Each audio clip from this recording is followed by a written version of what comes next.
నెల్లూరు జిల్లాలో రైతన్నలకు కరువు కాటేసింది. ఆదుకుంటుంది అనుకున్న ఈశాన్య రుతుపవనాలు గత ఏడాదిలాగానే ఉసురుమనిపించాయి. తుఫానైనా ఆదుకుంటాయని అనుకుంటే అవి కూడా దారి మళ్లాయి. దీంతో ఎగువ నుంచి సోమశిలకు రావాల్సిన వాటా నికర జాలు కూడా కనపడలేదు. గత సెప్టెంబర్ నాటికే జిల్లాలోని చెరువులు వెలవెలబోయాయి. నైరుతి రుతుపవనాలు మబ్బులతో మాయ చేస్తూ ఎక్కడా కూడా చినుకు రావడం లేదు. దీంతో ఎండిపోయిన పొలాలను చూసి రైతన్నలు ఆవేదన చెందుతున్నారు. భూగర్భ జలాలు కూడా అడుగంటిపోవడంతో సాగునీటి అవస్థలు ఎక్కువయ్యాయి. జిల్లాలో గత 4 ఏళ్లలో ఎప్పుడూ లేనంతగా కరువు ఛాయలు అలుముకున్నాయి.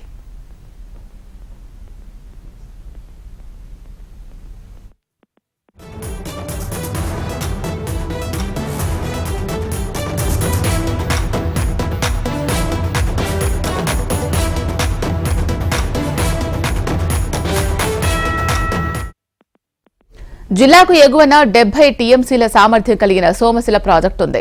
పంట పొలాలతో కలకల్లాడాల్సిన నెల్లూరు జిల్లా ఈసారి కరువు కోరల్లో చిక్కుకుంది. తీవ్ర వర్షాభావ పరిస్థితులు జిల్లాలో సాగు తాగునీటికి అవస్థలు తెచ్చిపెట్టాయి.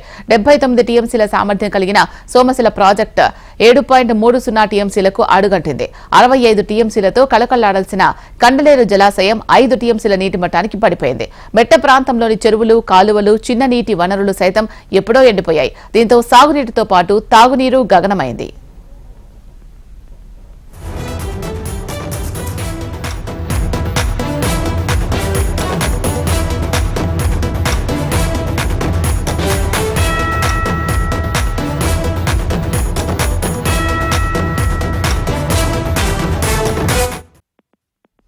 నైరుతి రుతుపవనాలతో ఏపీ వ్యాప్తంగా వాతావరణం చల్లబడ్డప్పటికీ నెల్లూరు జిల్లాలో మాత్రం ఇప్పటికీ 40 డిగ్రీల ఉష్ణోగ్రతలు కొనసాగుతున్నాయి.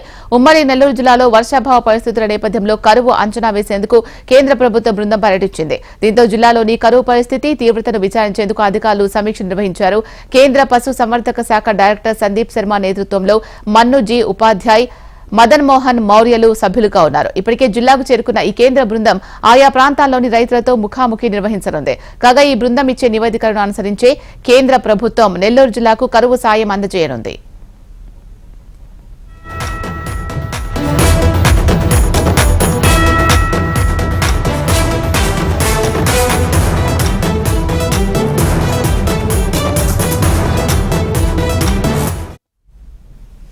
నెల్లూరు జిల్లాలో కేంద్ర విపత్తుల నిర్వహణ బృందం పర్యటిస్తోంది. జిల్లాలో 38 మండలాల్లో వర్షం పరిస్థితులపై జిల్లా కలెక్టర్తో పాటు ఇతర అధికారులు పవర్ పాయింట్ ప్రజెంటేషన్ ఇచ్చారు. జిల్లా వ్యవసాయ శాఖ అధికారిని సత్యవాణితో మా నెల్లూరు ప్రతినిధి నరసింహులు ఫేస్ టు ఫేస్.